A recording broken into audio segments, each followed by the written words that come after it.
Welcome to McPlum, simple solutions served daily. You'll start by making sure power isn't the problem. Charge the case and earbuds to at least 20%, then place both buds in the case and open the lid. This ensures they have enough juice to complete the reset sequence. Once done, confirm the case LED shows activity, charging, or blinking, because the reset relies on that power state.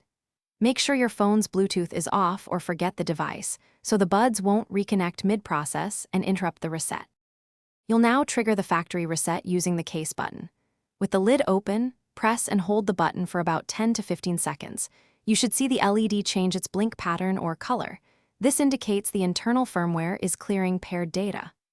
After the LED change, close the lid for 5 seconds to let the earbuds finalize the reset and clear caches. When you reopen, the buds will be in a fresh state ready for pairing. If they auto-reconnect, forget them on your device. Finally, pair the earbuds as a new device. Turn on your phone's Bluetooth and select JBL Tour Pro 3 from the list. You'll hear a voice prompt when pairing succeeds. If pairing fails, reboot your phone and repeat the reset steps. Intermittent Bluetooth stacks or cached entries often block clean connections. If problems persist, open the JBL app to check for firmware updates, because outdated firmware can prevent normal operation. As a last resort, contact JBL support for hardware diagnostics or warranty options.